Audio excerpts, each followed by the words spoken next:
La situation de crise socio-politique qui paralyse le Niger suite au coup d'État intervenu le 26 juillet dernier continue de faire couler beaucoup d'encre et de salive. Ce jeudi 24 août 2023, à la faveur d'une sortie médiatique tenue à la Bourse du Travail de Cotonou, la COSI Bénin a réagi à travers une déclaration qui laisse comprendre aisément sa position et son point de vue sur le sujet. Face à cette situation qui se dégrade chaque jour un peu plus, la COSI Bénin se joint à la communauté internationale pour condamner sans équivoque cette prise de pouvoir par la force, par des militaires qui se répand comme une contagion dans la sous-région ouest-africaine.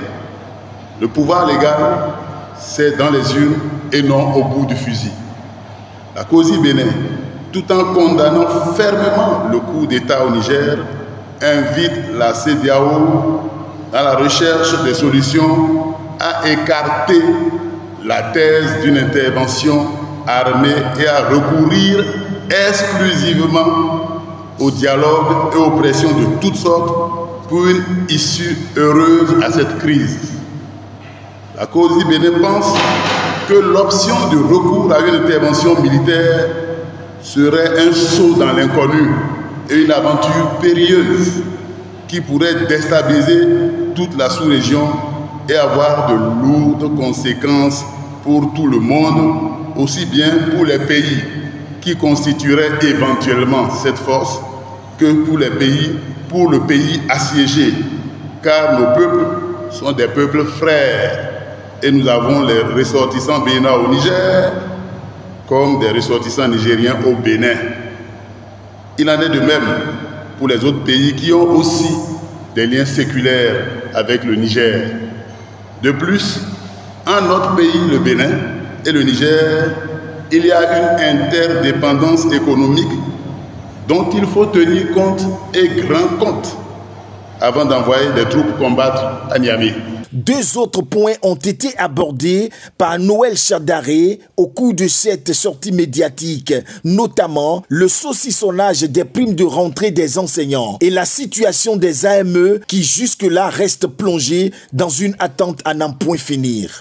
Pour le point qui concerne les primes de rentrée, nous avons appris de sources dignes de foi que les ministères, les deux ministères et sous-secteurs de l'enseignement maternel primaire et du secondaire s'apprêtent à saucissonner les primes, ce qui est contraire jusque-là à ce qui a toujours été fait.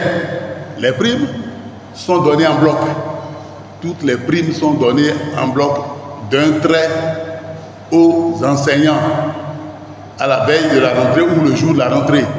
Comme on le dit, ce qui est fait pour nous, sans nous, est contre nous. Et la COSI Bénin demande au ministère concerné, primaire, secondaire, de rapidement verser les primes entièrement. Le deuxième point, c'est les AME. On a annoncé que les AME, qui ont déjà fait 3 ans, vont se retrouver, n'est-ce pas, la passerelle est établie et ils vont devenir désormais ACDPE. Ils vont être reversés dans le corps des contractuels. Et il y a eu des sorties au niveau ministériel pour dire qu'il va y avoir une formation au mois d'août, une formation au mois de juillet, une formation au mois d'août, et à l'issue de cela, on décidera de ceux qui vont être reversés. Mais jusque-là, juillet est passé, août est passé, on n'a aucune annonce.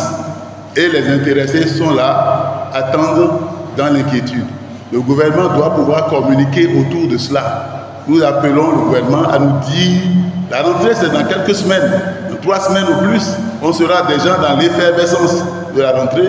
Et il faut que le gouvernement, qui a donné sa parole aux syndicats après les échanges que nous avons eus, passe à l'acte pour que ça ne traîne pas encore. Soyons prêts pour les combats à venir. Que Dieu bénisse la COSI Bénin. Je vous remercie.